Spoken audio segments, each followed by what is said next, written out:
una novela que tuvo reconocimientos posteriores muy evidentes, ¿no? Pero que en su tiempo de publicación fue bien rechazada por los críticos.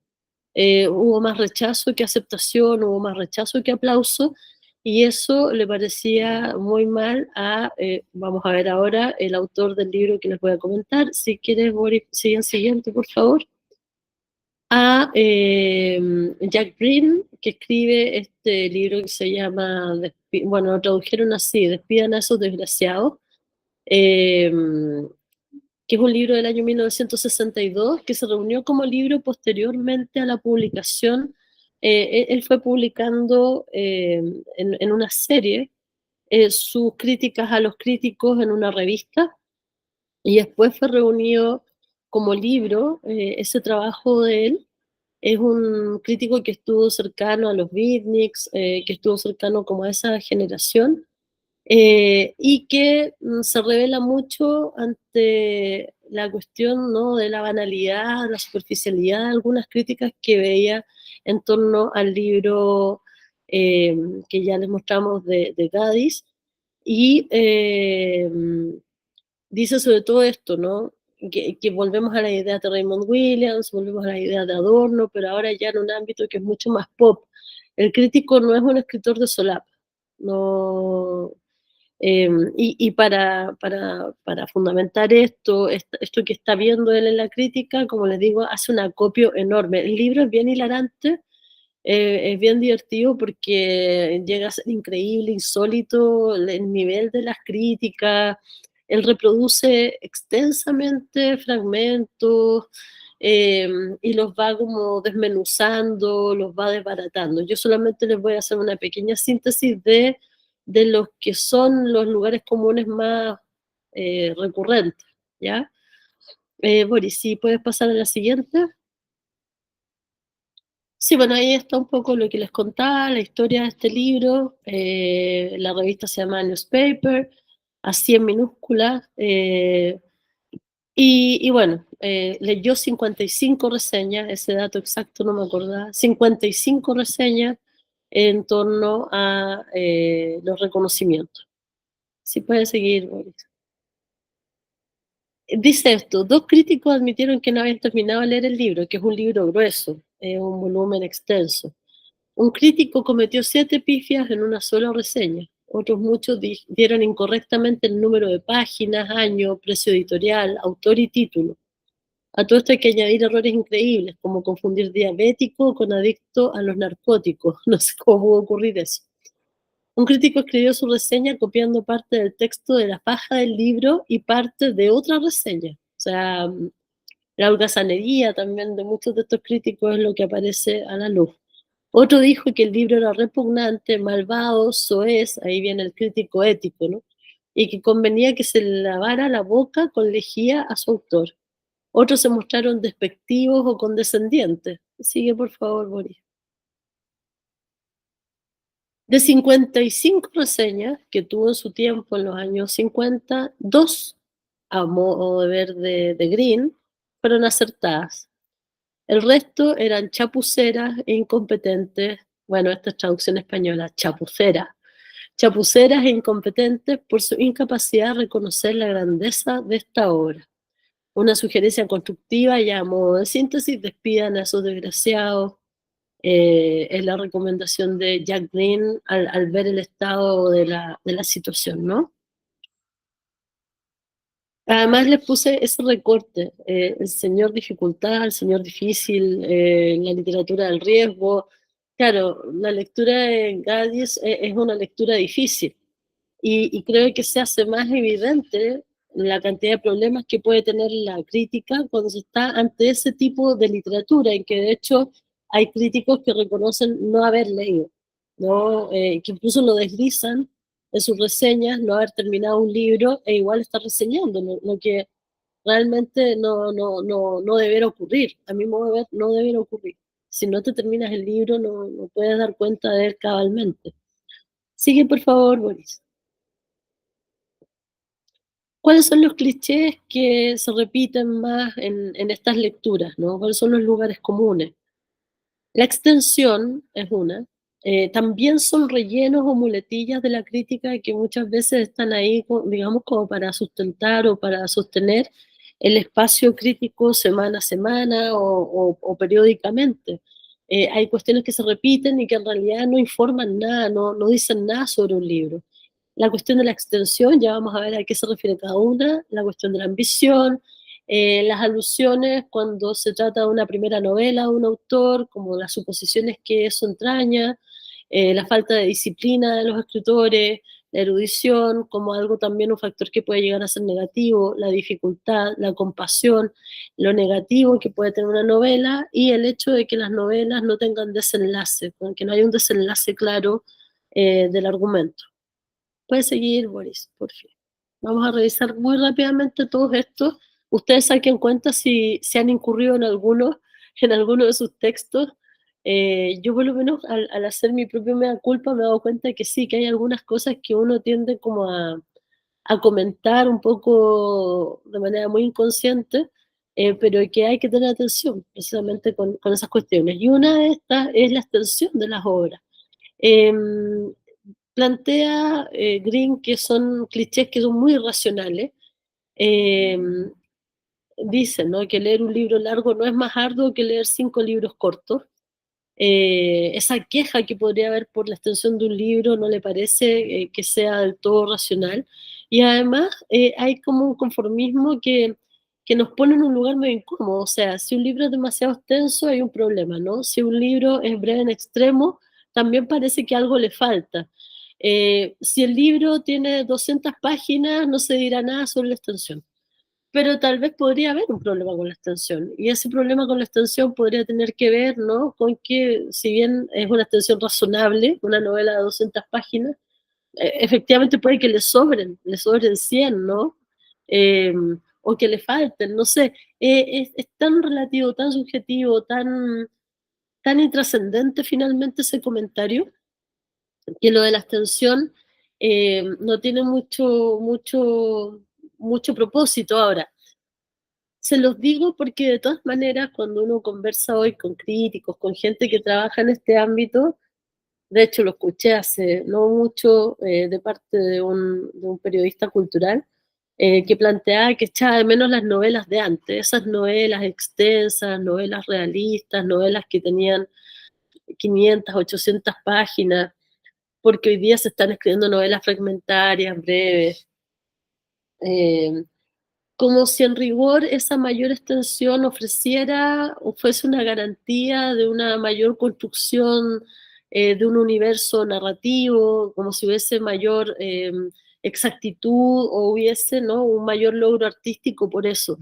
De hecho, hace unos años atrás, cuando todavía era estudiante, y siempre cuento esta anécdota, tuve un profesor que en un semestre llegó con El fantasma de Harlot de Norman Mailer, que era una novela que tenía 1000 páginas, sacó este libro de su bolso, lo pone sobre la mesa y dice: este semestre vamos a leer solo novelas que se sostengan por su propio peso.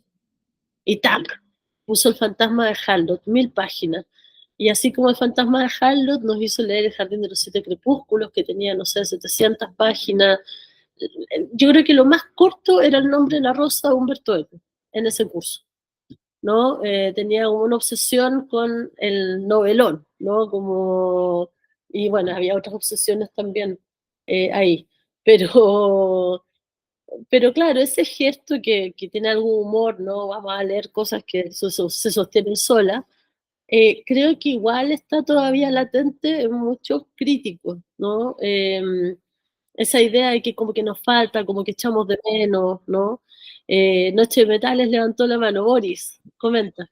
Que de hecho hace poquito estuvo como de aniversario, bueno, no sé cuál fue el aniversario en específico, pero salió al baile 2666 y también pues como que no existe como una crítica mala a 2016 o quizás es muy rebuscada en el universo eh, o como porcentualmente lo que se puede hablar mal de 2666 versus lo que se habla bien es como también es como radical así la diferencia. Como, Hay eso no mucha más sospecha sobre las novelas breves o sobre las colecciones de cuentos breves. Está bueno el ejemplo de 2666. Sí, como que hay menos sospechas sobre esos libros. Eh, y muchas sobre libros cortos. Yo recuerdo cuando apareció Bonsai de Alejandro Zambra. Y he escuchado críticas sobre lo que hace Alejandro Zambra por el tema, ¿no?, de que son novelas más breves, porque Bonsai se puede leer en una tarde. Eh, digamos que no es algo muy sustantivo, ¿no?, la extensión. Y el tema es cuando no tienes nada que decir. Si te enfrentas a una novela que parece que es una novela más, como una novela del montón en términos de extensión, ahí no dices nada, ¿no? Es una trampa y es una muletilla. Yo sí creo que, por ejemplo, en las colecciones de cuentos es difícil cuando tú tienes un libro con 3 o 4 relatos y nada más, que eso está pasando cada vez más. Yo creo que en los 90 cuando se publicaban libros de cuentos eran 20 cuentos, era una gran cantidad de cuentos. Hoy día cada vez más común que se publican colecciones de relatos mucho más breves. Y es muy difícil, yo encuentro, o me parece, hacer un juicio cuando son tan pocos los textos y el cuento tiene su propia mecánica, sus propias, sus propias condiciones, ¿no? Y sin pensar el cuento como un género que está estancado y que tiene que cumplir con ciertas normas, ¿no? Como, sino más bien, digamos, con que un cuento puede diferir mucho de otro, y realmente puede haber algo muy disparejo entre un cuento y otro. Entonces, cuando nos encontramos con un libro de 3 o 4 relatos, es muy difícil decir, bueno, por lo general yo por lo menos me quedo con un gusto a poco si es que yo leo un libro de 3 cuentos.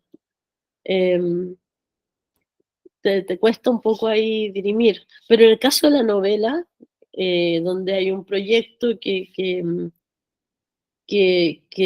tiene un cierto aliento, ¿no?, que tiene una organización también, y que tú ya al leerla puedes más o menos visualizar esa mano, esa escritura, cosa que yo creo que con 2 cuentos no ocurre. Eh, claro, hay unas diferencias, ¿no?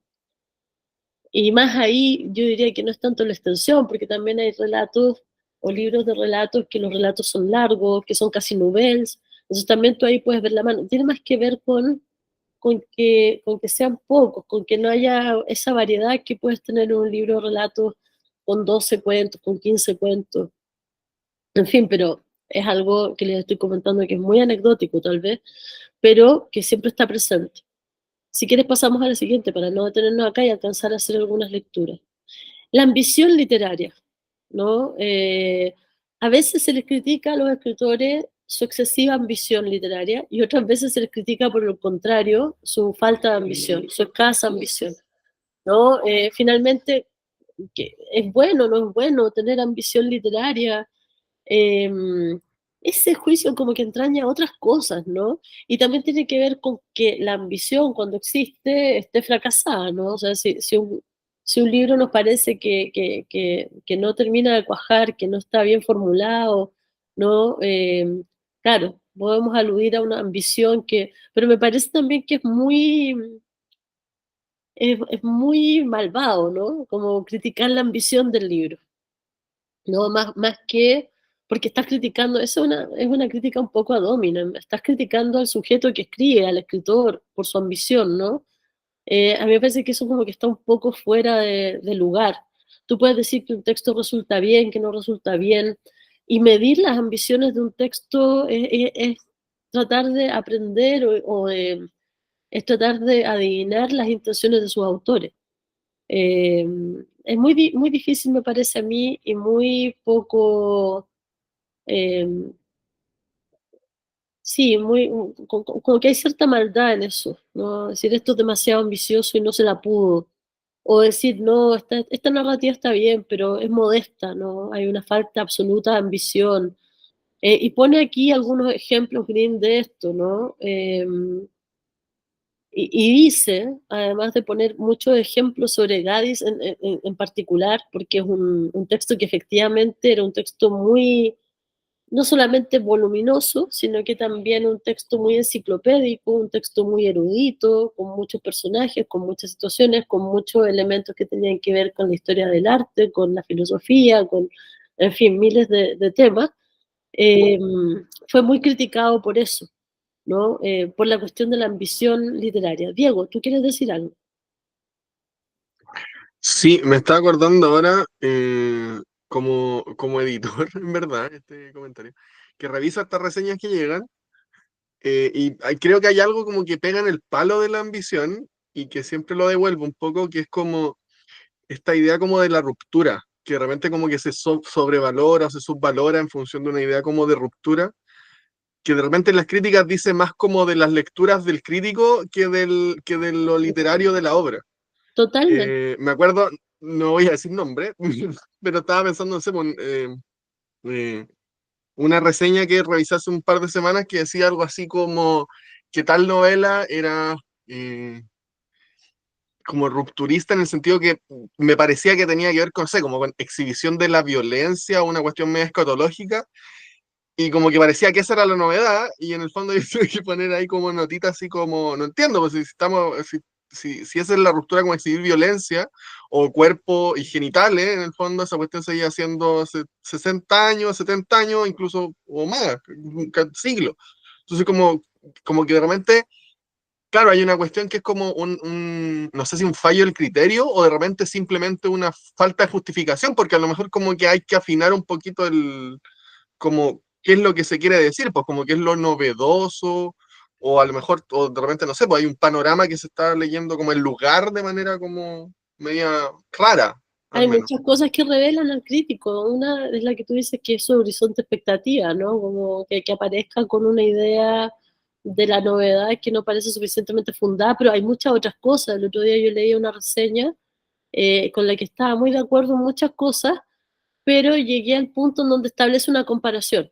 Establece una comparación entre un texto y otro, ¿no? Y dice lo que estaría, da un ejemplo de un texto que sí está bien escrito en la línea de lo que viene criticando, ¿no? Y cuando llegamos a la comparación digo, a ver, ¿con qué lo va a comparar? Y lo compara con algo que yo digo, pero no, no, o sea, y eso te habla de las lecturas de ese crítico, ¿no? Y te habla más del crítico finalmente que del libro que está comentando. Tiene que ver con sus propias limitaciones, con sus propias lecturas. eh, y ese es un tema cuando se hacen envíos, por ejemplo, a otros textos. Porque realmente, tanto como lo que tú dices, ¿no? ¿Cuál es la expectativa? ¿Dónde vemos la novedad? ¿Dónde vemos eh, la originalidad de un texto?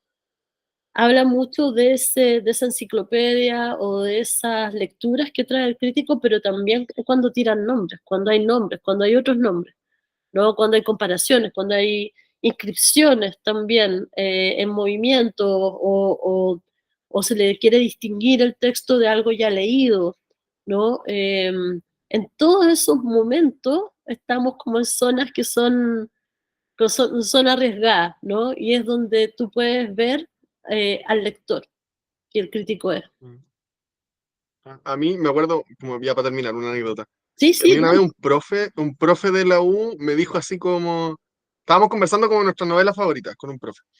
Y, y nos dijo así como, claro, tú cuando escribí o criticás o así como algo en esa línea, eh, como acuérdate siempre como de tu novela favorita, porque en el fondo como que ese va a ser como la vara de medida o vaya a estar como pensando que esa es como tu novela ideal o el horizonte, y dice mucho en el fondo de lo que estás esperando y lo que te gusta, como para quizás como para retomar cuestiones pasadas, como de cuáles son los criterios, intentar como transparentar eso o tenerlos claros para uno mismo. Creo yo que ayuda como harto pararse desde ahí, como qué es lo que tú estás buscando en una novela, probablemente va a ser como tu novela favorita. Sí, no. A veces me parece una tontera y a veces no, como el A mí me parece que es medio complicado, porque lo que pasa es que también hay que, hay que pensar con qué comparas, por qué comparas. Puede que nuestra lectura favorita, claro, sea un libro extraordinario, pero que no exista punto de comparación con lo que estás reseñando. porque pueden venir de universos totalmente distintos, pueden ser narrativas que no son comparables en como en sus códigos, ¿no? O sea, si tu novela favorita en la vida tiene una inscripción muy clara, porque también pasa, hay críticos que tienen como inscripciones muy claras, ¿no? Les interesa mucho la novela realista, o les interesa mucho la ciencia ficción, o les interesa... en Chile, por ejemplo, Camilo Marx le gustaba mucho el policial. No sé, como que tenemos críticos que, o sí, como que hay como gustos, ¿no? Pero que luego tú trasladas eso al confrontarte con un texto que tal vez no tiene nada que ver con esos códigos y no les puedes pedir a esos textos que funcionen con esos códigos. Son códigos distintos. Por eso ojalá los críticos, las críticas estuvieran abiertas a leer con el mayor pluralismo posible, ¿no? Como para poder tener también una idea, un panorama de lo que se está escribiendo más allá de sus gustos personales. A menos que se dedique o se concentre en un tipo de narrativa o de poesía o de... a mí me pasaba, por ejemplo, y aquí ya vamos a empezar a hablar un poco de experiencias personales, pero a mí me pasaba mucho cuando pasé por Revista Santiago. En Revista Santiago, más de una vez como que me pidieron que reseñara libros que eran traducciones. Y yo me siento mucho más cómoda comentando literatura latinoamericana. Y ojalá chilena, argentina, mexicana, colombiana, peruana, como que eso es mi... Ahí yo me siento cómoda. Pero, no sé, en un momento dado, por ejemplo, me pidieron que comentara un libro de Rubén Fonseca, eh, que es un autor que además tiene muchísimos libros, está súper inscrito, eh, y yo no quise, no, porque pensé que lo iba a hacer muy mal. O sea, yo dije, no, ¿qué voy a decir yo de esto? ¿No? Y yo creo que también ahí uno tiene que tener como una honestidad de cuáles son sus límites, ¿no? O a veces también me parece no le hallo tanto sentido a escribir críticas o reseñas acá, desde acá, a la obra, no sé, pues de Modiano, por ejemplo, que en algún minuto también me lo pidieron, como escribir sobre autores europeos, cuando uno no es parte de esa conversación, cuando no estás inscrito como en un circuito donde de alguna manera tu lectura puede formar parte de una discusión, ¿no? Entiendo que ahí tú estás escribiendo sobre todo para los lectores, ya no estás escribiendo para nada para los autores, ni estás escribiendo para intervenir en ese campo cultural, estás como fuera. Eh, pero aún así me parece que es como un poco insincero, un poco complejo el lugar, ¿no? Si yo no he estado trabajando la literatura europea, si no tengo como mayor conocimiento de esas tradiciones y sobre todo si no manejo la lengua. A mí me parece que ahí se torna un poco como una impostación. Eh, por eso en general yo pido que me den latinoamericana, chilena y narrativa. Y ese es otro punto también. A mí a veces me piden que presente libros de poesía, me han pedido muchas veces y algunos los he presentado, pero también me parece que hay que tenerle como un respeto a ese trabajo. O sea, para poder comentar poesía tienes que conocer, además, en un país como Chile tienes que conocer la tradición de la poesía chilena, tienes que conocer la poesía chilena, que es muy diversa, que hay muchas voces y que son todas muy buenas, ¿no? Como que tiene mucho nivel. Yo tengo esa visión de la poesía chilena. Entonces, que es además es una poesía que está en diálogo con otras poesías, ¿no? Con la poesía norteamericana, con ciertas formas de poesía. Entonces, digo, si no conozco todo eso, difícilmente voy a poder hacer una buena reseña. Yo me limito mucho a literatura latinoamericana, chilena, narrativa. Eh, y todavía podríamos limitar más circunscribirlo más. O sea, me siento muy cómoda cuando son textos de carácter autobiográfico, testimonial, autoficcional, pero igual puedo hacer otras cosas, yo creo, ¿no? Porque también si nos especializamos tanto en cierto tipo de texto, creo que estamos en un error. O sea, hay que tener cierta apertura, ¿no? Yo creo que igual uno puede leer de todo, pero comentar, reseñar, tal vez hay que buscar ciertos nichos. Eh, sí, por rigor intelectual y por honestidad con los lectores también.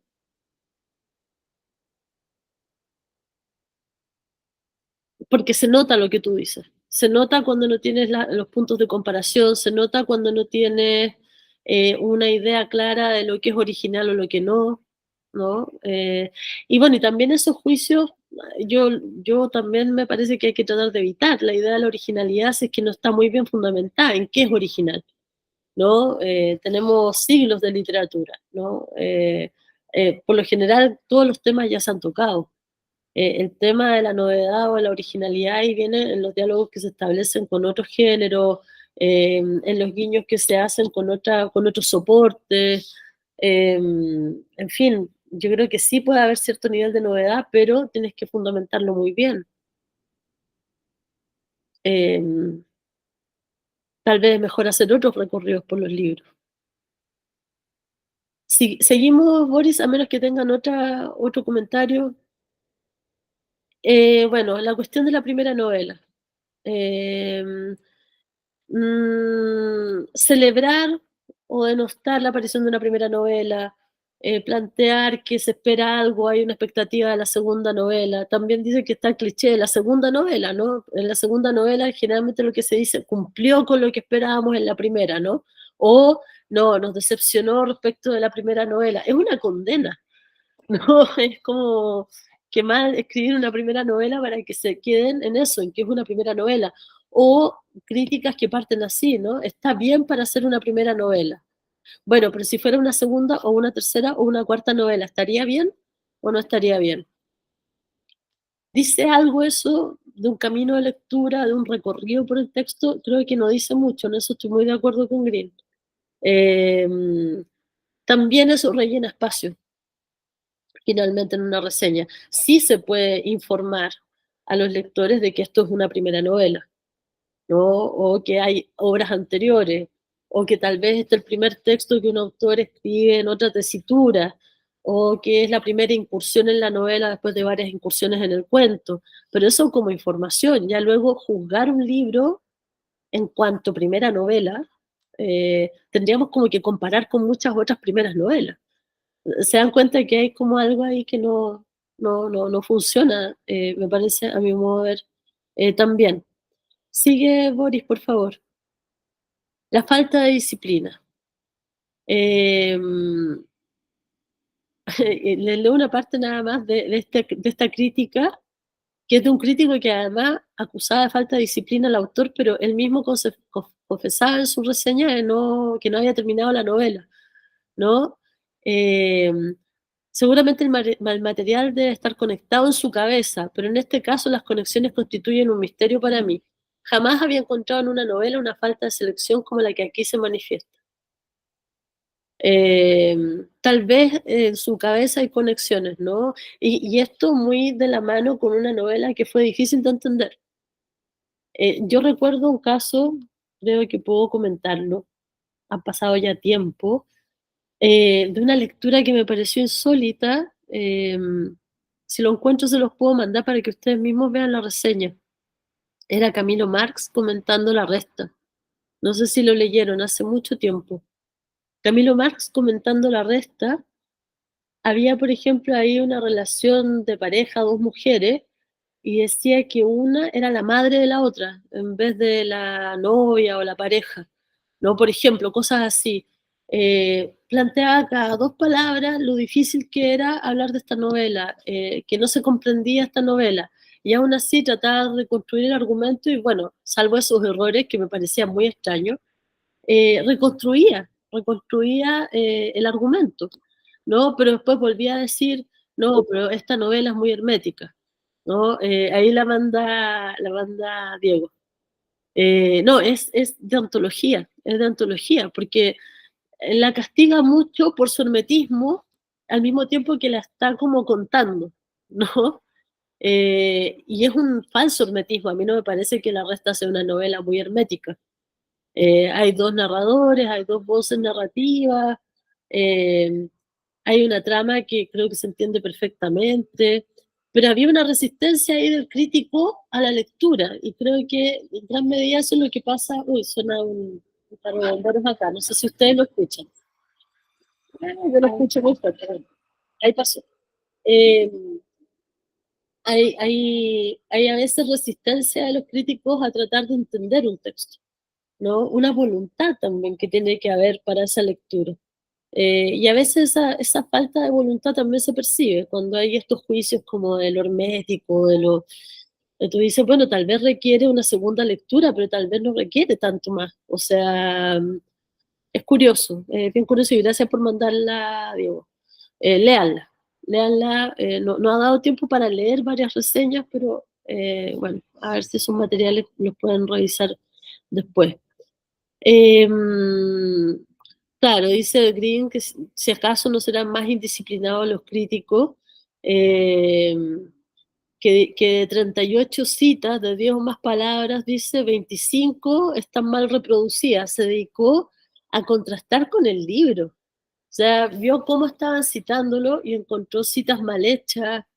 El libro es delirante. O sea, si ustedes lo revisan van a ver que la cantidad de errores que detectó es formidable. Sigue, por favor, Boris. El problema de la erudición. Una erudición que para algunos críticos, en el caso de esta novela, ¿no? No servía o era como indebida la utilización que se hacía de la no ficción y de la cita erudita y de la incursión, ¿no? En ideas filosóficas, en fin, para dar cuenta, ¿no? De una historia, ¿no? Para ingresar en un universo narrativo. Dice Green esto: los críticos no entienden qué propósito tiene esa biblioteca encajada en una novela y en consecuencia la mayoría lo desaprueba. ¿Por qué toda esa erudición? Pero si tú miras la historia de la literatura, hay textos que son, ya están muy instalados en un canon, que son libros eruditos. O sea, partamos con la novela moderna y el Quijote y ya te encuentras con que ahí hay una exhibición de erudición enorme, ¿no? O textos como el de Flaubert, de Bouvard y Pécuchet, también, ¿no? Allí lo que hay es una exhibición de lectura, de trabajo, de investigación, que de hecho hoy día lo que estamos hablando es como de un problema que no se da en el tiempo de Gadis, ¿no? Que es el trabajo o la novela que funciona con Wikipedia, ¿no? Hoy día como que la erudición se pone en cuestión porque se plantea, ¿no? Que es una erudición a medias, una erudición rápida, es una falsa erudición, es una pose, pero yo creo que hay que sentarse a analizar esa relación con el conocimiento, ¿no? Creo que en el tiempo que estamos nosotros, particularmente un problema es el antiintelectualismo, ¿no? Si recusáramos o habláramos mal de una novela porque nos parece que es una novela que nos exige desde el punto de vista del pensamiento, que es una novela que plantea cuestiones filosóficas, y por eso tal vez se la puede encontrar como pedante, pero la verdad de las cosas es que creo que no es un buen argumento, ¿no? Para pararse frente a una novela. Pensar que el conocimiento en sí mismo, que la cita, que la exploración en los sistemas filosóficos, o que la exploración en la historia, de por sí tengan que ser negativas, ¿no? Eso también yo creo que habla más del crítico y de los problemas que tiene el crítico que de la obra misma. Sí, en el fondo también hay una cierta irracionalidad en criticar una novela por el nivel de erudición que tenga. Sí creo que lo que estamos viviendo hoy día, como de más bien una relación demasiado transparente en algunos casos con el conocimiento que circula por internet, puede ser más delicado. También uno puede pensar que hoy día, más que antes, se dan como juegos de ensamblaje de texto. Hay como tal vez otras funciones de autor que se están explorando que tienen que ver con acoplar, ¿no? Con acoplar textos, con acoplar voces, con hacer un trabajo que es como más de curatoría, de edición muchas veces, que de creación de mundos Creo que cada texto hay que tratar de verlo en el lugar donde se pone, ¿no? En el lugar que ocupa. Y no tenemos por qué esquivar la novela filosófica o la novela histórica con todo lo que comporte, ¿no? Hay que tratar de juzgarla y pensarla desde ese lugar que ocupa. De por sí la crítica a la erudición me parece que hoy día es más irracional que nunca, ¿no? Si quieres pasa, Boris, a la siguiente. Bueno, esto también se suma a los anteriores, ¿no? A la erudición, a la extensión, que es la dificultad, ¿no?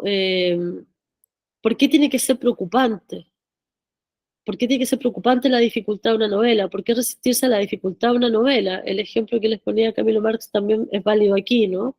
Eh, si le pedimos a la novela que sea fácil de lectura, ¿no? Que tenga cada vez una lectura más sencilla, más rápida, no estamos empobreciendo las posibilidades de la literatura, y lo digo solamente de la novela, pero lo podemos decir de muchos otros textos. En ese sentido, Green lo que plantea es que estos críticos, los que leyeron a Gades en los años 50 y que hoy día todavía sostienen el problema de la dificultad de la novela, es que se ponen en la piel de los lectores, ¿no? Como defendiendo de alguna manera una idea de democratización que tal vez no es tal, ¿no? Tal vez no es tanta la democratización de la lectura como otras cuestiones. Eh, y dice también que pecan del defecto de no ponerse en el lugar del autor que trabajó. Piensen ustedes que una novela nos la podemos despachar en una tarde, en unas horas, pero a veces hay novelas que hay gente que las estuvo escribiendo 10 años y pensándolas, ¿no? Y pensando qué resortes iba a utilizar, qué mecanismos, ¿no? Y podemos despacharla en una tarde y escribir una reseña en una hora, no sé. Si es que no se tiene suficiente cuidado, si es que no se revisa lo que se va a escribir sobre eso.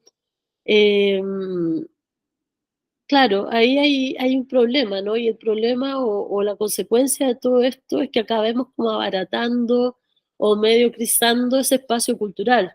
Si estamos pidiendo siempre lecturas fáciles, si el crítico se entrega también a la reseña fácil, y si además pensamos, nos ponemos en el lugar de evaluar la función de los lectores o pensar, ¿no? Menospreciar a los lectores como tales. Pensar que no van a poder digerir, que no van a poder elaborar, que no van a poder pensar ciertos textos, ¿no? Es anticiparse y es rebajar un poco también ese lugar de los lectores. Puede incluso ser todo lo contrario de la democratización, yo creo, ¿no? Subestimar a los lectores, a las lectoras.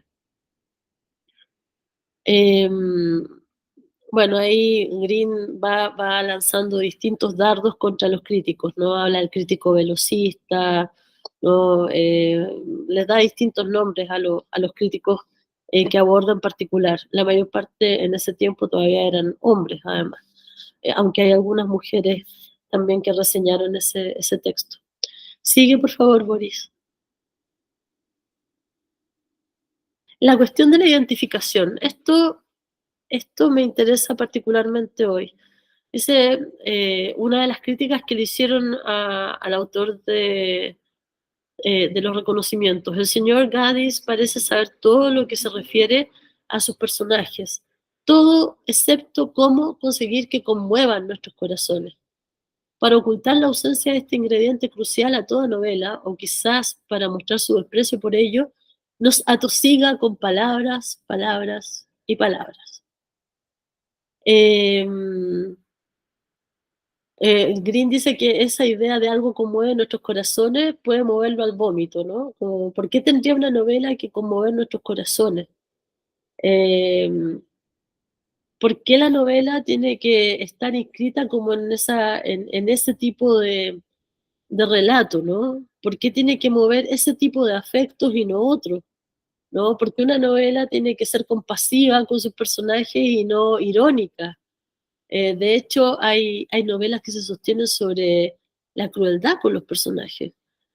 Alguien por aquí lo mencionó, Joaquín, creo que era en tu reseña que hablabas de los Sims, ¿no? De lo que hacías como cuando ya te aburrías del juego, ¿no? Como ser malvado con los personajes. Yo pienso, por ejemplo, en un libro de Clarice Lispector que a mí me gusta mucho, que es La Hora de la Estrella. Y en La Hora de la Estrella está la historia de una mujer del nordeste brasileño, que es una mujer pobre, una mujer que ha tenido una vida dificilísima, que llega a la ciudad a trabajar, que no tiene casi ninguna posibilidad.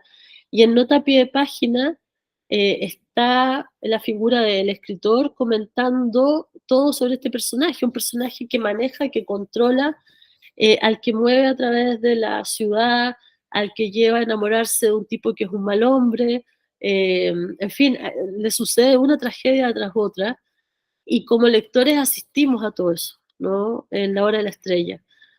No voy a decir el final por si no lo han leído, aunque en realidad a mí me da un poco lo mismo, si no, me da lo mismo el spoiler un poco, ¿ah?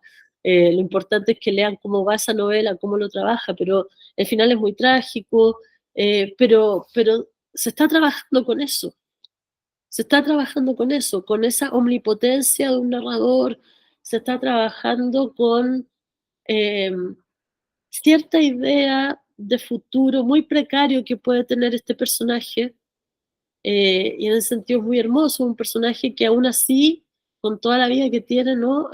Hay un margen para la esperanza, ¿no? Y el narrador de la historia está en todo momento ahogándolo, ¿no? Ahogando ese conato de esperanza del personaje, de la protagonista, que se llama Macabea. Eh, bueno, con ese ejemplo solamente quiero decir que la variedad de afectos que puede mover la novela, desde la ironía y la crueldad al compadecimiento, la aflicción, la pena, ¿no? Es infinito, ¿no? Son muchas las emociones que podemos atravesar leyendo la novela, eh, pero yo creo que esta crítica a la que se refiere Gadis, y además en un medio conocido, en fin, tal vez no nos tiene que parecer tan lejana. Yo creo que hoy día todavía se comenta mucho la literatura desde el punto de vista de los afectos, cómo nos conmueven, cómo no nos conmueven, cómo hace o logra, ¿no?, la empatía de los lectores un texto literario o no. Y creo que es un móvil que, sobre todo en estos tiempos como del capitalismo y de la creación de ciertos nichos de lectura, que se identifican con ciertas narrativas, eh, me hacen reflexionar, ¿no? Como sobre cierta manipulación que puede haber de los afectos y de la idea de la compasión y de la idea de la identificación como un valor, ¿no? A mí no me parece que sea un valor en sí mismo, que podamos identificarnos con una novela o compadecer a sus personajes. Eh, Tal vez por el contrario, tenemos que tomar distancia, tal vez tenemos que ser más reflexivos respecto a lo que estamos leyendo. eh, y también muchas veces puede que nos compadezcamos y sintamos como todos estos elementos, pero también efectivamente tomemos distancia y salgamos de una película que nos conmovió hasta las lágrimas diciendo que no es tan buena, ¿no? Y eso es honesto, o sea, eh, nos damos cuenta muchas veces de cómo nos manipula una narrativa, ¿no? Sobre ese punto creo que se puede decir mucho más. Eh, sí, puede seguir, Boris, por favor. La negatividad de la novela, son cierto crítico, es cierto tipo de crítico que funciona desde una perspectiva muy moral, ¿no? Hay que compadecer al personaje, hay que buscar narrativas humanistas donde se enaltezca, ¿no?, la humanidad de los personajes, la sensibilidad tiene que estar presente, y por el contrario, ¿no?, también está la cuestión de lo negativo que puede tener una novela, y se puede criticar una novela por... Eh, es como que es complementario una cosa de la otra, ¿no? Por el gusto por lo oscuro, por la actitud amarga, negativa que puede tener un autor, en fin, creo que en el fondo son dos caras de la misma moneda. Sigue, por favor, Boris. Bueno, y la cuestión del desenlace. El problema de que no haya un final, ¿no? O que no haya un final feliz, o que solamente quede esbozado. Eh, la posibilidad de cierre de las distintas historias, que las historias no cierren, ¿no? Por el contrario, que toda la novela nos conduzca a esto, ¿no? Que la novela incluso muchas veces no sea sobre los personajes, sino que más bien sobre sus narradores, ¿no? Que la novela sea sobre el proceso de la escritura y no sobre lo que queremos leer como mundo, ¿no? Como relato. Eh, la novela y la narrativa en general hoy día dan pábulo a todo esto, ¿no? Existe como la posibilidad de incursionar desde un punto de vista estético, tanto en un mundo narrado con unos personajes, pero también en ciertos procedimientos, también en remarcar, ¿no?, cuestiones que tienen que ver con el uso del archivo, en remarcar relaciones o diálogos que puede tener la novela con la imagen. Eh, Tal vez lo más importante de la novela no sea ni por lejos el desenlace de una historia. Me tocó también el otro día escuchar hace muy poco a alguien que hablaba de la novela y decía que la novela era básicamente un género que abordaba la vida. Y se instaló en ese lugar, ¿no? Pensando las relaciones que tiene la novela con la vida, como si fueran relaciones transparentes, ¿no? Como si la novela tuviera que traducir de manera transparente las historias de la vida. De hecho, la novela es una selección, la vida es mucho más compleja que una novela, ¿no? Y hay muchas formas de abordar no solamente la vida, sino que la escritura. Me parece que la novela hoy día va más sobre la escritura misma, muchas veces, que sobre la vida. En fin, la cuestión del desenlace parece muy propia, ¿no?, de ese lector detective que va a la casa o a la búsqueda de una verdad al final del texto, ¿no? De que se resuelvan las situaciones. Y creo que quien vaya hoy día buscando eso a las novelas se va a ver cada vez más frustrado. Eh, Vengo de leer ahora hace poco una novela que sacó hace poco, por ejemplo, Emiliano Monge en México, Los Vivos. Si buscas en esa novela un desenlace, es una novela que, por ejemplo, trabaja con la temporalidad de una manera tal que tienes que pensar mucho, ¿no? Cómo está ensamblada, qué es el antes, qué es el después en esa novela. No se resuelve ninguna situación claramente. Hay un trabajo que es sobre todo con el lenguaje, con la citación. Hay una permanente utilización de esta idea, ¿no?, de los vivos para hablar de los que ya no están, que tampoco están muertos, más bien habla de las desapariciones. En fin, si piensas en una novela como esa buscando un desenlace, solamente va a haber frustración como lector. Y también es un problema pensar que los lectores en general buscan desenlaces. Creo que también eso sería subestimar a los lectores. A lo más yo creo que se pueden hacer advertencias, ¿no? Cuando tú en una reseña, y aquí ya vamos a empezar a hablar un poco de algunas ideas sobre las reseñas, cuando en tu reseña das información sobre un libro, siempre hay que pensar en quién va a leer tu reseña, en qué espacio la estás publicando, qué alcance tiene el medio donde estás publicando. Y cuando piensas en quién la va a leer, tiene que haber cierta definición respecto de el manejo de la información. ¿Qué información es necesario que yo proporcione a los lectores de esta reseña? Por lo general, si trabajas en espacios mediáticos, vas a hablarle y vas a dirigirte, si es una novedad literaria, vas a dirigirte a gente que no la ha leído. Y en ese sentido, si bien es cierto que los críticos, los quienes reseñan hoy día libros, no tienen por qué ser escritores de solapa ni escritores de promociones editoriales, sí creo que en toda reseña tiene que haber un pequeño pasaje, algunos elementos, ¿no?, que informen sobre lo que vamos a encontrar en esa novela. Y si, por ejemplo, una novela que no tiene ese tipo de desarrollo, ¿no?, con un desenlace, con una trama, ¿no?, que sobresale por encima, digamos, de otros factores que tiene el texto, hay que decirlo de alguna manera, ¿no? Pero no, eso no constituye, yo creo, como un elemento de por sí para la evaluación. Eh, Puede llegar a ser un elemento, un desenlace, una novela, la resolución de una novela, si es que dentro de sus propios códigos, dentro del sistema donde tenemos que poner ese texto, ¿no?, el desenlace constituye un problema. Creo que ese es un tema. Por ejemplo, pasa mucho con los cuentos. Creo que en Chile todavía manejamos mucho algunas teorías del cuento que son teorías que fueron muy potentes en los años 90. Por ejemplo, la idea del iceberg, de que todo relato esconde en su profundidad algo distinto, que hay un doble relato, la teoría del knockout de Cortázar, que el cuento te tiene que golpear al final. Creo que los cuentos, más bien hablaría de relatos que se están escribiendo hoy día, no responden a esas lógicas, ¿no? Tienen un modo de aparición que es mucho más fragmentario, eh, no se persigue ese final golpeador necesariamente, pero resulta que hay críticos que todavía le piden a los cuentos que golpeen al final, o que haya una revelación en el cuento, ¿no? Como también se le puede pedir a una novela que tenga un secreto, porque tenemos, ¿no?, una serie de ideas sobre la novela como una narrativa que esconde un secreto.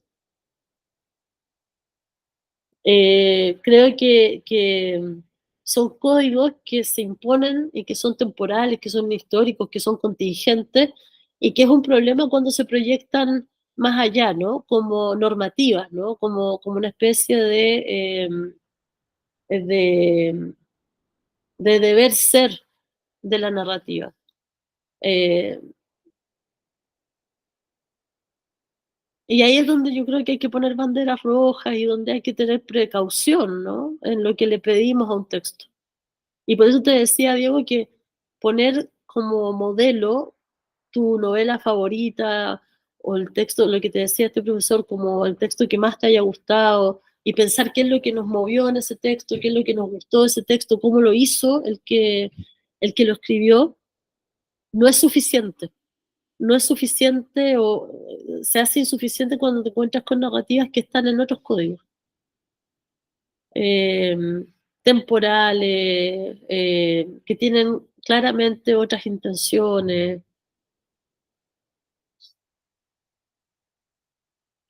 Y después de esta introducción, que igual ya son las 9, pensaba hacerlo más corto, no sé si les ha servido de alguna manera como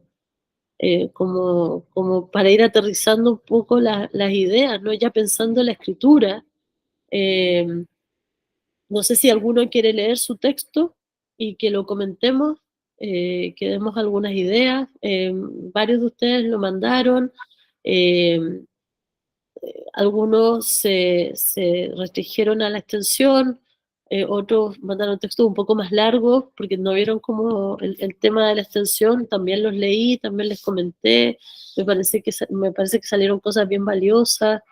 Creo que en todos los textos que leí había algo que me gustó mucho, y es que trataron de pensar el trabajo del crítico en su relación con las imágenes, como un espacio para proponer imágenes de lectura, ¿no? Se arriesgaron como con metáforas de sus propias lecturas del texto, y eso enriquece mucho la escritura. Eh, sí vi más problemas en el orden, digamos, referidos a quién le estoy hablando, qué información proporcionar y qué información no. Y creo que en todos los casos siempre también se puede sintetizar más. Eh, pero les agradezco harto las lecturas, no sé si quieren comentar sobre eso, dejo este espacio, podemos escuchar. ¿Hay algún comentario, me parece, en el chat? Ah, bueno, lo que mandó Diego en el comentario sí, bien de antología. Camilo Marx sobre la resta de la letra U. De antología, digamos, no lo digo en un sentido positivo, lamentablemente, en este caso. Y salvando muchas cosas que escribió Camilo Marx, sobre todo en los 90, que me parece que fue bien crucial en la época, pero bueno, los críticos tienen momentos buenos y malos también.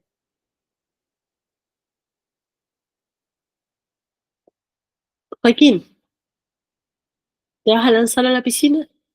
Sí, ya que me mencionaste, y no veo escapatoria. No, escapatoria, bueno, si quieres, sacamos la presentación, Boris, y para que Joaquín pueda compartir su texto, le das a él es mejor si lo podemos, y también le gustaría leer a Antonia.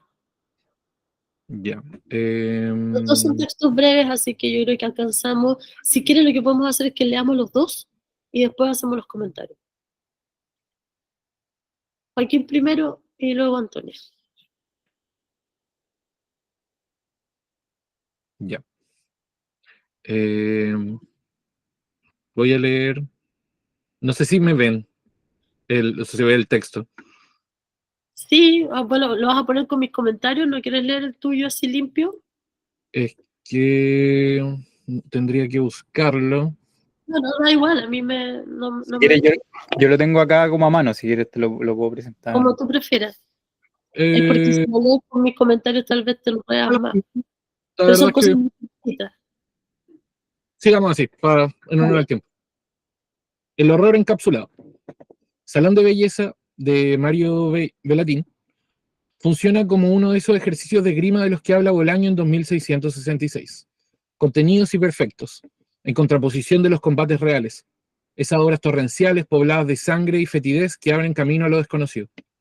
Paradójico, ya que en el libro de Bellatín todo está en descomposición, todo está medio camino de la muerte, pero su lenguaje lacónico, que lo emparenta con novelas como La Metamorfosis o Seda, hacen del mundo que describe algo hermético, que no permite a sus lectores sentir la repulsión de la decadencia que describe.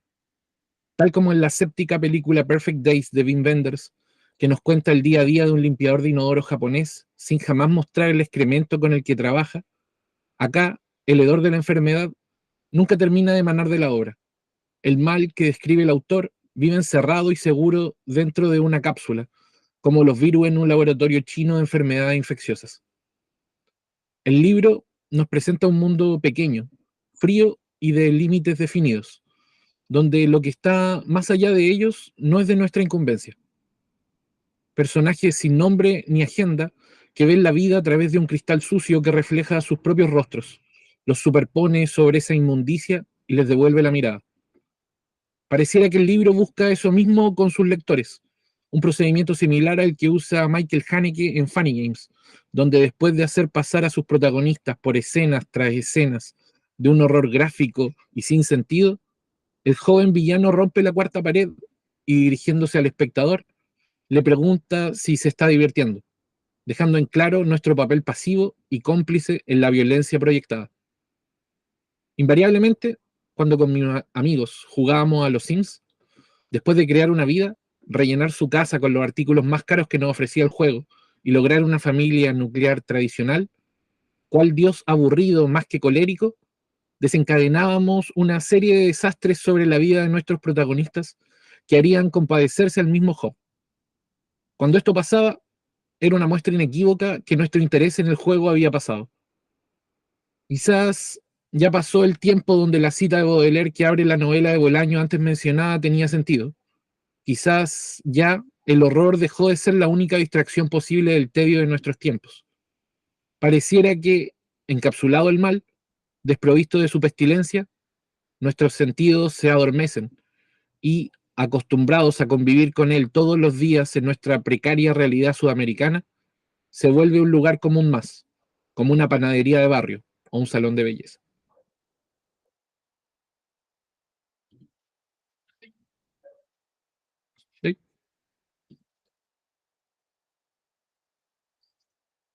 ¿Sí? Ahí te mandaron unos saludos, unos aplausos, Joaquín. Gracias. Antonio. En mi defensa, pero no hagas tu defensa todavía. Deja que lea Antonio y después comentamos. No te pongas nervioso. No necesitas defenderte. ¿Se ve bien ahí? Sí, Antonio. Ya. First Love Late Spring, por City Boys, en AO3. ¿Qué se piensa con la palabra fanfiction? Tiene fama de una escritura artesanal, autoindulgente, para encantar los sentidos y luego cerrar la pestaña del explorador en el celular para no volver a pensar en ello nunca más. El arte de adolescentes hormonales y literariamente torpes. Pero First Love Late Spring de la autora City Boys es la prueba fehaciente de que una lectura digital te puede calar hasta los huesos y no dejarte nunca más. Es una historia de amor, sí, de personas que lo que tienen Es amor por el otro, pero de todas formas no logran mantener una relación, pero ejecutada de la mejor forma que este tipo de historias pueden esperar. Que no se trata de eso realmente, sino que de todo lo demás que los rodean y llevan dentro, de las cosas que los acercan y separan al mismo tiempo. Esas dos personas, claro, son Fuchiguro Megumi e Itadori Yuji del manga Jujutsu Kaisen. Un rango de 113.514 para entre los meses de diciembre del 2020 y marzo del 2021, es considerado entre los habitantes de ese nicho, que combina fanfiction y el fandom de Jujutsu Kaisen, como un clásico de su género. Hasta la fecha, octubre del 2024, ha sido visitada 337.376 veces. City Voice es una escritora obsesiva, que funciona de más a menos. Si peca de algo, es de meterle a sus escenas más de lo que pueden sostener. Tiene un favoritismo por párrafos y oraciones largas, complejas, las que nos llevan por un recorrido de la autora por encontrar el punto preciso de la emoción que busca enjaular. Ese recorrido, sin embargo, a veces marea, y cuando se llega a destino cuesta despejar la mirada para apreciarlo en plenitud. Pero cuando logra llevarte correctamente a ese destino, la vista a la que te encuentras es meticulosamente hermosa, porque el objetivo de City Boys no es, como muchos frívolamente afirman del fanfiction, poner a dos personajes entrañables a besuquearse, sino que hurgar en los complejos corazones de dos adultos jóvenes, a puertas de egresar de la universidad, con su maraña de relaciones familiares, presiones profesionales y angustias existenciales, y reducirlos a su mínimo como un múltiplo, sus deseos y temores más esenciales. Leer una novela publicada es como comer una manzana de supermercado, perfecta, pasando por las manos y mentes de varios profesionales cuyo objetivo es hacerla lo más vendible posible, lo que algunas veces implica mejorar científicamente su sabor y crocancia. Meterse al mundillo del fanfiction de ao3.com, por otra parte, es como ir a recolectar manzanas silvestres. Las hay ya podridas en el suelo, a medio hacer, otras aún en proceso de maduración, formas mutantes y colores menos vistosos, pero no por eso menos sabrosos. Si tienes suerte, puedes encontrarte con alguno en su punto perfecto, esperándote entre la maleza. First Love Late Spring es una de esas maravillas de la naturaleza que solo se podría haber dado otorgando a su autora la libertad de poder crecer sin las expectativas de un mercado observándote, sin pretensiones de grandeza ni de premios literarios. Que las palabras crezcan como crezcan. Gracias a los dos. Ahora sí, Joaquín, di lo que quieras a tu favor antes de que empecemos a comentar, que les quiero dejar primero espacio a ustedes para que hagan comentarios. Tenemos todavía tiempo. Yo tenía en mente muy tu consejo de intentar como demarcar las obras en una tradición. Pero caí como en la sobre ejemplificación y sabía que estaba cayendo en ello, pero no pude como manobrear mejor ahí, como encuadrarlo en una tradición sin rellenar de ejemplos esa nueva tradición, además que uno que como que le con la que la relaciona. Vamos a comentarlo, vamos a discutir sobre esto. Antonia, ¿tú quieres decir algo antes de que te comenten tus compañeros? Bueno, yo lo que estaba pensando al escribir eso primero es como quería un poco destacar el contexto en el que se escribió, porque siento que para como poder reseñarlo es bien importante, porque además le da como cierta, no sé, como, siento que eso es como hace que sea parte de ese objeto. Y también me gusta mucho usar ese tipo de metáforas, entonces por eso está ahí como entretejida. Comentarios de ustedes, primero, para no marcarlos con mi propio comentario. Por eso igual prefería que no vieran tanto las marcas después de les puse como unos pequeños textitos a cada uno.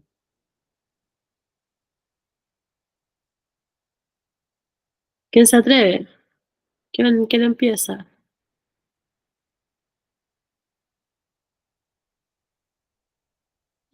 Bueno, si hay timidez, primero sobre Joaquín. Joaquín, si puedes poner tu texto y tal vez cuando yo hable alguno quiera acotar algo más.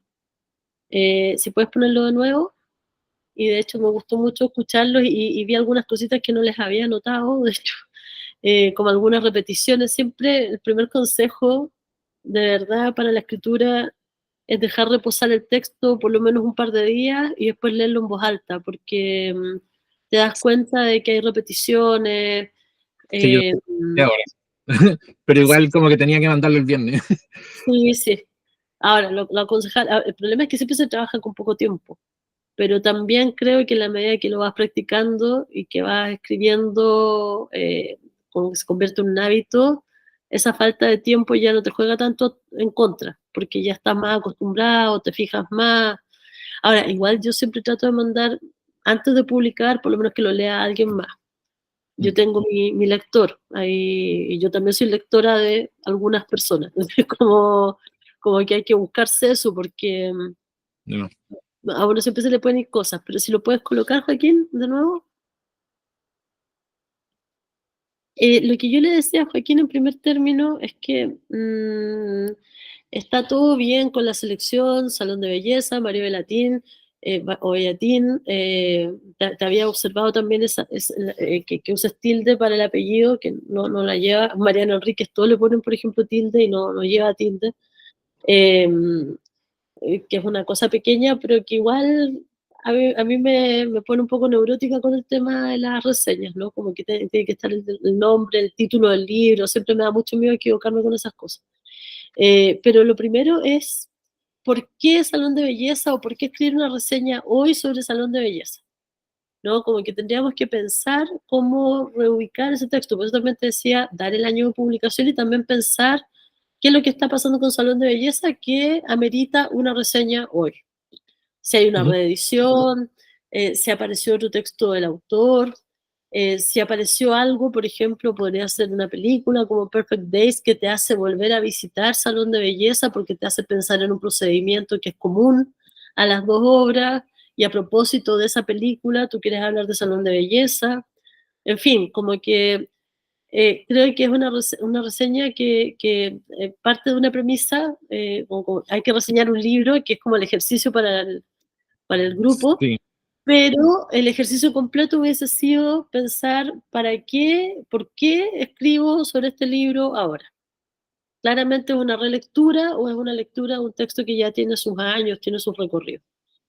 Luego otra cosa que te observaba, Joaquín, me gusta esto, los ejercicios de esgrima, me gusta la pasada por los Sims, me gusta lo de ese Dios que está más aburrido que colérico o algo así, creo que lo pones, me gusta mucho esa frase, pero efectivamente te observé que pones distintas comparaciones, ¿no? Con Michael Haneke, ¿cómo se llama? Con Wim Wenders, comparas con la metamorfosis de Kafka, o sea, me acordé mucho de Kafka y sus precursores cuando Borges como que le habla, ¿no? De cómo Kafka crea sus precursores y sus precursores son todos muy distintos entre sí.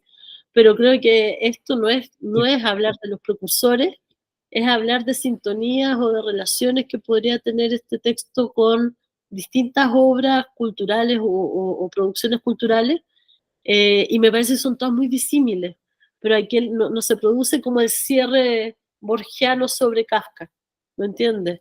Que es como darle como realmente una coherencia a esas distintas comparaciones, porque pensar la metamorfosis al lado de Perfect Days, por ejemplo, no me funciona muy bien, porque de hecho en la metamorfosis está el escarabajo, como la exhibición de un horror absurdo que es una metáfora de otra cosa. En Wim Wenders está efectivamente lo que tú dices, es aséptica la película, está ese limpiador de los baños y nunca vemos los excrementos, ¿no? Es todo muy aséptico, ¿no? Es todo muy limpio. Y comparar eso con Kafka, me parecieron que eran muchas comparaciones también para un espacio tan corto. Por otro lado, te está diciendo también Antonia que le gustó lo de los Sims como ejemplo, que también se aburrió con las familias que armaban en ese juego. Está divertida la idea y a mí me gustó, pero creo que también podría sintetizarlo. Eh, mm, Hay como 4 o 5 líneas en que hablas de esto, ¿no? 5 líneas. Piensa tú que tuvieras un espacio mínimo para publicar la reseña y tuvieras que optar ¿no? Y apretar tus imágenes. ¿Por dónde apretarías? ¿Por dónde sacarías? ¿No? Y de hecho también hay Ujú. otra cosa que te iba a observar que tiene que ver con la información sobre el texto, porque no sé si les pasó a los demás compañeros, pero rodeas el texto de Bellatín, hablas de lo que produce, hablas de cómo trabaja la cuestión del horror o la cuestión de la crueldad o la cuestión de la decadencia. Hablas como de un procedimiento, pero en ningún momento le das pistas a los lectores de qué es lo que van a encontrar específicamente en esa novela. Mm. Y en ese sentido, generas muchas imágenes, muchas comparaciones que tienen que ver con tu lectura, pero le haces pocas concesiones, creo, a los lectores que no la han leído. Y en ese sentido también las comparaciones que haces son un poco reiterativas en las ideas. Mm. Sobre todo les digo, piensen en eso cuando tengan poco Mm. espacio para publicar. ¿Qué de esto vas a seleccionar? Eh, yo creo que es un texto que está entretenido, que está en muchos sentidos, ¿no? Busca formas, imágenes para decir lo que quieres decir. Me gusta mucho el final.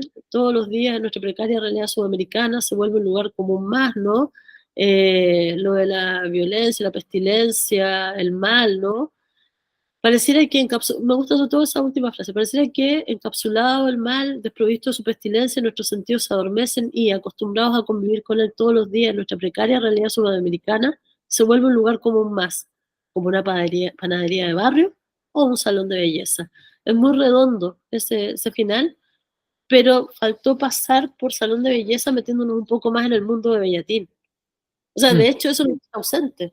Están ausentes otras novelas de Bellatín, está ausente la novela misma. Creo que ese es el tema. No sé si tus compañeros quieren agregar o comentar algo sobre esto o alguna dificultad que ellos mismos también tuvieron pensando en esto, en la información que proporcionan, cómo se dosifica información y por otro lado, más que evaluación, y por eso también me gusta, los dos evalúan, ¿ah? Los dos hacen una lectura positiva, pero también tratan de traducir en imágenes la experiencia de la lectura. Algo quiere decir Boris. Sí, dos cosas. La primera es que en eso que mencionas como de que no se entra como en la obra o de que la crítica funcionara como para alguien que ya leyó el texto, como que también es un error como común que nos topamos como muchas veces leyendo reseñas o críticas, como que la crítica solo tiene un sentido después de que yo leí el libro, como que antes de eso como que no... Yo como lector de la crítica, a eso me refiero.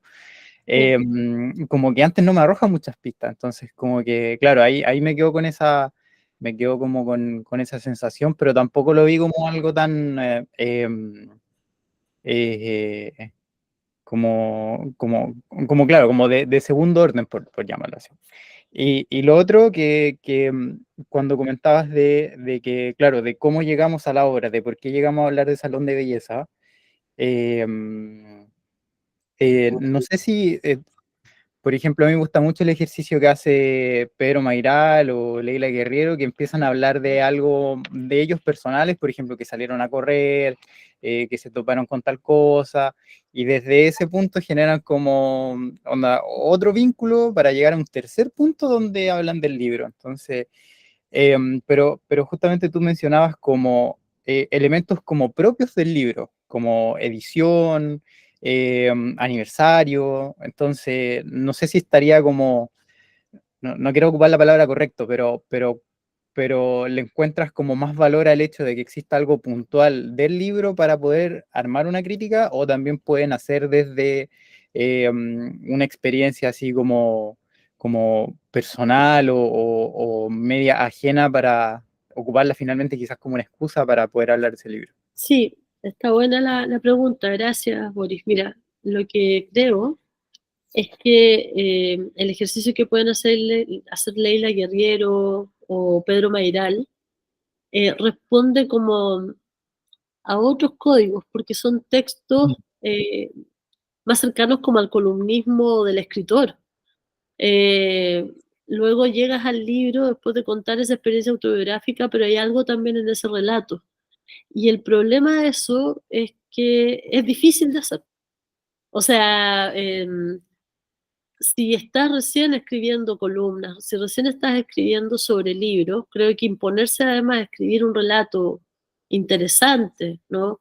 Que vincule experiencias autobiográficas con una lectura en particular, o sea, salirse del libro para llegar a él, ¿no?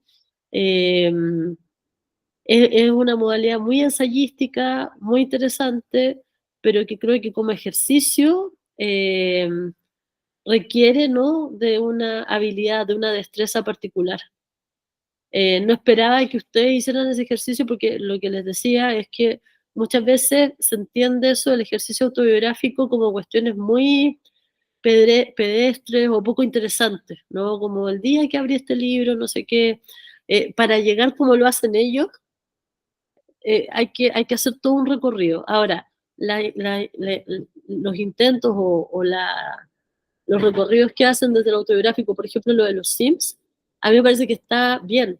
Pero, por ejemplo, podríamos pensar, los textos son para eso, desarmarlos y rearmarlos. Podríamos pensar en que efectivamente Joaquín quiere escribir un texto más de esa naturaleza, no quiere justificar su lectura del Salón de Belleza por una cuestión, por una efeméride o por una cuestión contingente particular, ¿no? De una reedición o de que se esté discutiendo el libro por algo en particular. Y quiere llegar al texto desde otro lugar. Podría haber partido con los Sims. Podría haber partido con un relato de lo que hacía con...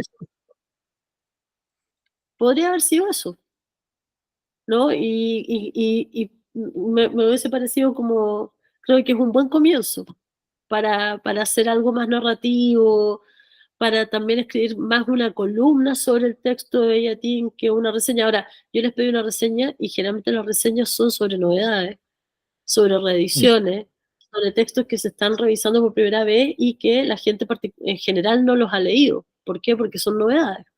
Están por ahí. Y de hecho hay una parte en que trata de explicar lo que es el libro, pero es súper elusiva. El libro nos presenta un mundo pequeño, frío y de límites definidos. ¿Qué me dice eso exactamente sobre el libro? Donde lo que está más allá de ellos no es de nuestra incumbencia. Pero, ¿qué hay dentro de esos límites? ¿Qué queda afuera que no es de nuestra incumbencia? Porque no sé lo que hay dentro. ¿El mundo de la enfermedad? ¿Qué es lo que hay dentro de ese mundo del salón de belleza? Me parece que es muy curioso, que queda como muy sin decirse, po. O sea, lo tratas de decir a través de un montón de ejemplos que no son exactamente el libro. Y eso pasa también porque nos cuidamos de dar una información que finalmente el que da el escritor de solapa, ¿no? Evitando dar la información, repetir lo que dice el libro y hacer la solapa del libro, evitando eso, contorneamos, pero también de alguna manera excluimos al lector. Yo ahí me quedo como con cierta impaciencia, ¿no? ¿Por qué tanto contorno? ¿Por qué no ir un poco más al grano? ¿Por qué tantos otros libros? Al final habla más de los otros libros y de de las películas que del libro de Bellatín. Tal vez podría ser una columna sobre el procedimiento al que está apuntando, pero eso ya también sería otro texto. Sí. Entonces, no es algo que esté mejor o peor, sino que depende del texto que quieres escribir y para qué. No sé, Joaquín, si quieres comentar. Es que va a sonar como a modo de excusa, pero aquí va. Yo el texto que me leí de Salón de Belleza, la edición decía como edición definitiva, y como que era una reedición ajustada por el autor 20 años después de su primera edición. Entonces como que me acerqué a ella por ahí un poco. Pero ¿Leíste la de, perdón, ¿leíste la de Alfaguara? Sí.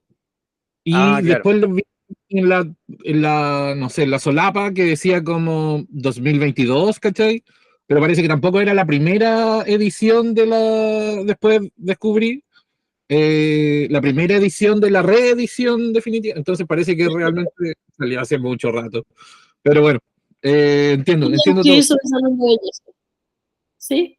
Diego quería decir algo y después quiero decir algo sobre Antonia, sobre el texto de Antonia para poder cerrar. Diego. Sí, es que estaba pensando igual dándole vuelta de nuevo como desde las cosas que, este tipo de textos que nos llegan a la revista, y me parece que es una maña de como particular. Esto lo digo como, puede sonar muy prejuicioso, pero creo que algo de pistas hay, de que los poetas son súper buenos para eludir con el lenguaje y poner un lenguaje como que no explica. Y lo sé porque sé que Joaquín forma parte de esa tribu urbana. Entonces, creo yo que quizás hay como una suerte como de deformación profesional, que yo también tengo, tengo la mía, porque no sé, si ponemos a nivelar, a mí me sirve mucho como partir de citas, como seleccionar citas del texto que me den cuenta y que creo yo que ayuda mucho a aterrizar esas cuestiones como del, no sé, la imagen del frío, de los espacios reducidos, todo. Como que alivianarían como la responsabilidad de uno y al mismo tiempo como que dejan que la obra efectivamente se muestre. Entonces, en el fondo también me parece un ejercicio como de transparencia con el lector, en la medida en que el lector puede decir como, oye, este tipo en verdad me está como, se corresponde en algún grado lo que me está diciendo con lo que hay, o no, porque si no me parece que, o al menos así lo entiendo yo, pero también es una deformación como de gente, de persona que revisa estas cuestiones seguido. Siempre pienso que me están engrupiendo, porque como uno efectivamente no me he leído los libros de los que me llegan reseñas, como que mis sospechas siempre están que me están engrupiendo y yo necesito de repente ver las cosas para darle el pase, pues, como de la publicación. Como que en el fondo no sea un tropo, un juego de Claro. lenguaje antes que el texto. Bueno, de hecho, iba a comentar sobre eso, que en las dos reseñas no tenemos citas. No tenemos citas. Y hay un espacio que se destina a hablar de otros textos y a hacer comparación, en el caso de Joaquín, por ejemplo, y hay un espacio que destinas tú, Antonio, después vamos a discutir sobre el tema de los números, ¿no? Como decir cuántas descargas, en fin, pero no tenemos citas a partir de las cuales ustedes puedan enganchar o darle un sustento a los adjetivos que utilizan. ¿Y qué es lo que Por eso digo yo, no es un problema tuyo?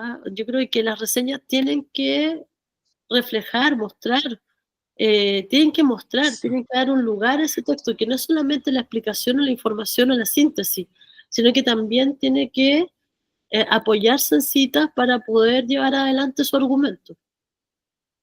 sí, o sea, lo pienso también como una deformación académica mía en algún grado, porque en el fondo yo soy re bueno para las citas, como para buscar respaldo en todo, pero es por deformación disciplinaria, en algún grado creo. Entonces, y por eso se me alargan los textos eternamente, porque en el fondo tengo esa neura de que necesito respaldar todo. Pero las Eh, reseñas en medios también citan. Es que yo creo que es como un ejercicio necesario, porque Sí. tienes que darle a probar al lector algo de ese texto. O sea, si hablas del lenguaje, por ejemplo, tienes que mostrar algo de ese lenguaje. Vamos con Antonia, porque también ahí vamos a poder, antes de que se nos acabe el tiempo, que estamos ya un poquito pasados de la hora, pero me gustaría que alcancemos a decir algo también para Antonia. Antonia, si puedes poner tu texto y comentamos. Yo aprendí cosas con el texto de Antonia, porque no son textos que yo revise, que yo lea, ¿ya? Pero me preguntaba mucho al leerla para quién estaba escribiendo Antonia. Porque en parte explicabas un poco cómo funciona esto. Luego también se va de un poco contar de qué va el libro, porque también están las referencias que se supone que lo anclan, pero si yo no conozco ese mundo del manga, de hecho hay una parte en donde dice, ¿puedes poner un poquito más grande? Pones esas dos personas, claro, son, pero bueno, ese claro si yo no estoy metida en ese mundo, ese claro, para mí es un poco que me están diciendo que soy lesa, ¿no? Porque, claro, pero claro, yo no lo conozco, no sé. Entonces te preguntaba sobre todo en qué tipo de lector habías pensado, porque comentar la cantidad de descarga, explicar el género, ¿no? Sí, como que por un lado lo estás explicando y por otro lado lo estás dando por supuesto. Lo que estaba pensando es que, bueno, quizás es mala mía en el sentido que yo igual me voy en un mundo en el que ese manga como que yo lo siento un poco así de que todos como que lo han comentado. Y claro, eso ahí es como mala mía, porque lo que trataba de hacer era un poco reivindicar un poco el género del fanfiction. Como lo estaba pensando para como alguien como que no cacha mucho el formato, especialmente pensando que está como, especialmente estas como publicaciones, como decía, y como muy de, como cosas muy de SMAT, así de como sin mucho valor literario, y quería decir, en verdad, esta obra es súper buena y es fanfiction igual. Entonces, el párrafo, como destacando todo eso, quería destacar lo motivo que era igual como el texto, y que también ya era una como novela propiamente real en el sentido del largo que tiene. A pesar de que, bueno, igual estamos hablando de los clichés sobre la extensión. Pero en eso estaba pensando. Es que a mí me parece que el arranque que tiene está muy bien, sobre todo pensando en que tú quieres rebatir algo, o sea, quieres hablarle a quienes no consideran esta literatura, ¿no? Pero después se pierde eso. Después se pierde por lo que te digo, porque si quieres convencer a alguien más añoso como yo, que no lo ha leído, no solo por añosa, tal vez por otras razones también, claro, yo me pierdo, ¿no? Hay un punto en que ya no me estás contando y ya no me estás justificando lo que estás diciendo ahí. Dice, es una escritora obsesiva, que funciona desde más a menos. Si peca de algo, también hay algo con el lenguaje que te decía yo, utilizar verbos como meterle a sus escenas, cuando hasta aquí hemos tenido como un lenguaje muy correcto, ¿no? El meterle es muy informal. Eh, y claro, si quieres ir o apuntar hacia el lector de literatura tradicional, tienes también que definir si vas a usar el lenguaje que utilizaría en un espacio como Goodreads, ¿no? O un espacio como de comunidad de lectores, o si vas a utilizar un lenguaje más formal, precisamente para convencer de lo que estás diciendo a esos eventuales lectores que evitan este tipo de literatura. Piensen harto en la precisión de las palabras. Tiene un favoritismo, muestra un favoritismo, exhibe un favoritismo, ¿no? Por oraciones largas y complejas. Y ahí te lo estás dando tú misma para hacer el gol, pase gol. Si nos pudieras mostrar algo de ese fraseo, ¿no? Que igual es como, es ahí el punto donde viene la cita que decía Diego. ¿Cómo sé yo que efectivamente hay un fraseo que es complejo? Y cómo sé yo también que finalmente, más allá de lo que uno podría pensar, que también me gustó mucho esa frase de los adolescentes hormonales, ¿no? Como más allá de ese lugar común o esa idea preconcebida que yo puedo tener de quienes leen este tipo de literatura, ¿cómo yo puedo mostrar o abordar para ese lector al que quiero convencer que estamos ante algo más que dos personas entrañables que se besuquean, ¿no? Tanto en la trama como tal vez, no sé, en algún desarrollo, en alguna forma de estructurar el relato, ¿no? Eh, Luego te refieres a relaciones familiares, presiones profesionales, todo eso es muy general, angustias existenciales, o sea, toda literatura puede mostrarnos algo de eso, ¿no? ¿Qué es lo particular que tiene este texto que no tienen otros u otros que están en ese sistema, rolando, como dando vueltas, ¿no? Y luego también hay algo con el argumento de la manzana, me encantó lo de la manzana, pero hay una falacia, ¿no? Porque planteas que hay una manzana perfecta pasando por las manos y mentes de varios profesionales cuyo objetivo es hacerla lo más vendible posible. Y en realidad hay mucha literatura que se publica hoy día que ni de lejos, o sea, que son realmente borradores, que no las revisó casi ningún editor. de verdad, incluso hablemos de editoriales de prestigio, a veces yo leo y digo, esto no lo revisaron, esto está súper apurado. Entonces, estás contraponiendo una literatura de supermercado, La Manzana está perfecta, a una literatura que se hace como en un lugar.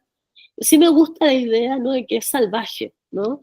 De que hay alguien que está creando como sin pensar en que le van a dar premios, sin pensar en que puede haber como un lugar, más que las expectativas de mercado, porque sí las puede tener alguien que escribe en esos lugares, porque esas novelas sí han llegado a ocupar lugar en la literatura o en el mercado o son publicadas finalmente por editoriales.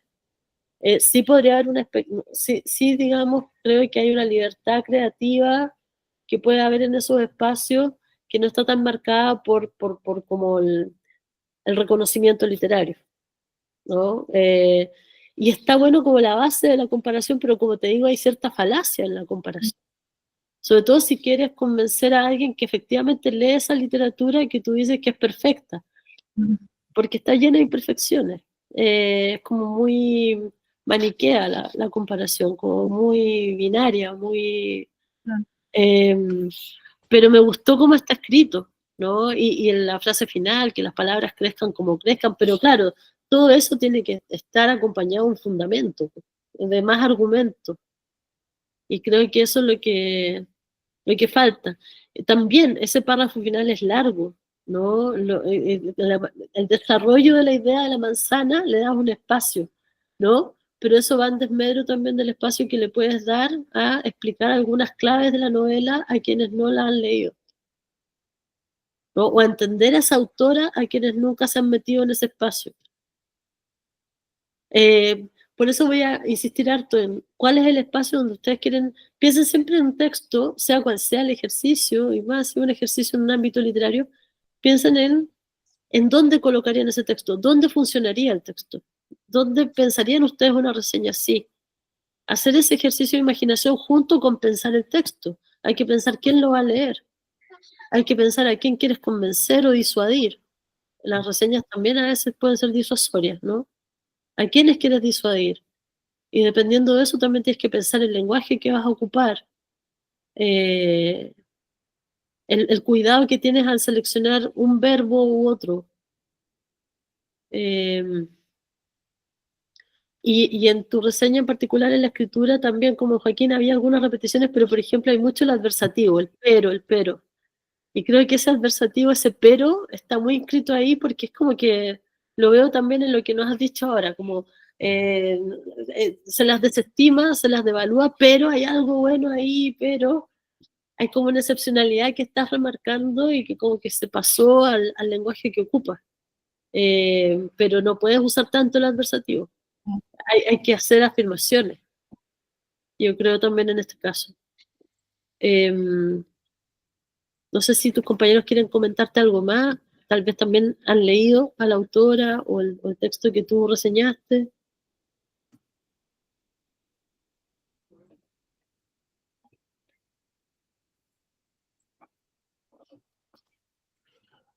Ahora, son cosas que también yo podría haber ido a Google y googlear el manga. O preguntarle a mi hija, que si es lectora, ¿sabes? Es más simple. Pero claro, como que creo que eso en este caso, en que quieres embaucar un poco, que quieres atraer lectores hacia este lugar, no es la mejor manera. Sí, igual es verdad, como que me costó harto como un poco navegar como ese balance, porque también sentía que estaba como diciendo poco de lo que en verdad pasaba, como directamente, pero claro, igual admito que igual me gustaba esa metáfora de la manzana, entonces igual la estaba privilegiando por sobre... Pasa mucho en la escritura que hay gente que le gustan ciertas palabras y no quieren renunciar a ellas, o que tienen una escena y no quieren renunciar a ella, y resulta que para cierta narrativa no les sirve. Puede ser forzado. De hecho, después tienes también, por ejemplo, se formas mutantes y colores menos vistosos, pero no por eso menos sabrosos. Los colores no son los sabrosos, son las manzanas las sabrosas. Estás como estirando ahí y los invito, ahora ya estamos cerrando, como a trabajar buscando, y yo les digo, hago mi mea culpa, no siempre me resultará y cometeré miles de errores, yo creo que todos los cometemos con la escritura porque es muy difícil escribir, pero hay que tratar de buscar la precisión. Yo creo que esa es la palabra que les diría al final de las 3 sesiones, precisión, precisión en las palabras, precisión en la información que se utiliza, precisión en la elección de los párrafos, precisión porque tienes que escoger lo que dejas dentro de la reseña y lo que no. Precisión respecto a cuáles son los lectores a los cuales quieres llegar. ¿Cuál es el objetivo que tiene la reseña?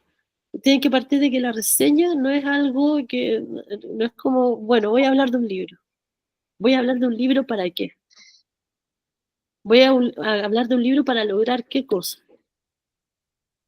Y a partir de ahí, de ese diseño, como tienes que hacer como una estrategia, ¿no? Pensar cómo lo introduces. De hecho, los invito a los dos a repensar lo que escribieron, porque yo le daría algunas vueltas, lo reestructuraría, y creo también que hay que gozar esa parte de la escritura, que algunos más la sufren que la gozan, pero es sufrida, sí, porque te da lata, porque es largo, ¿no? Pero también es como entretenido, es como la parte de hacer encajar bien las piezas, como hasta que tú mismo quedes convencido. Y para eso hay que destinarle un tiempo. Hay que destinarle un tiempo. Ustedes hicieron un ejercicio súper rápido, pero son cosas que toman tiempo o que para hacerlas ya como de manera más mecánica tienes que haberlo hecho muchas veces. No sé si tienen más comentarios, bueno, les envié algunas devoluciones, en fin, le quería agradecer a ustedes, Noche de Metales, a Boris, la invitación y a quienes participaron, la escucha, la asistencia, todavía hay 15 personas acá conectadas, así que muchas gracias por eso y ha sido un agrado. Y ya le dije también a Boris que ando por Santiago, si alguno anda por ahí, no sé, tal vez nos podemos conocer en persona, siempre son mucho mejor que el Zoom.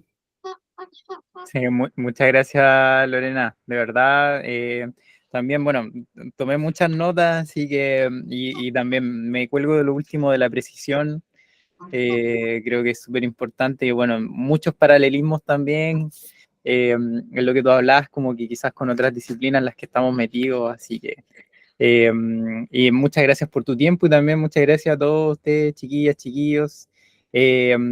Ahí, bueno, invitados también, si es que después quieren participar con otras reseñas, estamos armando la página web, está ahí como en versión beta, porque estamos como cambiando un poquito las cosas del diseño, pero desde ya también invitados o invitadas a que puedan participar ahí con su reseña y todo, y bueno, como también, como decía Lorena, ya somos 15 personas aquí conectadas un martes, hablando ahí casi a las 10 de la noche de esto. Nos quedan tantos temas, pero lo bueno es que al menos pudimos dar ahí unos pequeños pasitos y esperamos que obviamente le hayan servido estas herramientas para ir nutriendo después como a futuro sus críticas y sus reseñas. Así que lo último les pediría si nos podemos tomar como una fotito grupal, que me da risa ese concepto que es como tomar un pantallazo. Tomémonos de las manos. Bueno, claro.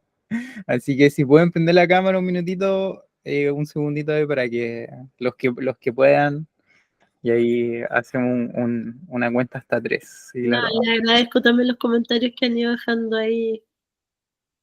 Alcanzamos a tomarle el gustito al taller, porque Sí, exacto. solamente fue un poquito, pero bueno. Sí, ya bacán. A las 3. 1, 2, 3. Buenísimo, bacán. Muchas gracias. Y bueno, cualquier cosa nos pueden estar ahí escribiendo al correo, nos pueden estar escribiendo a las redes sociales, ahí cualquier consulta que tengan, si quieren después aportar con alguna reseña y necesitan un espacio de difusión, está totalmente abierto ahí y disponible para ustedes. Así que eso, sin más, me despido por mi parte, no sé ahí si hay Chao. Muchas gracias. Chao, chao. Gracias. Chao. Buenas Muchas noches, un gracias. abrazo enorme. Gracias. Chao. Gracias. Gracias. Chao, Chao. chao, muchas gracias.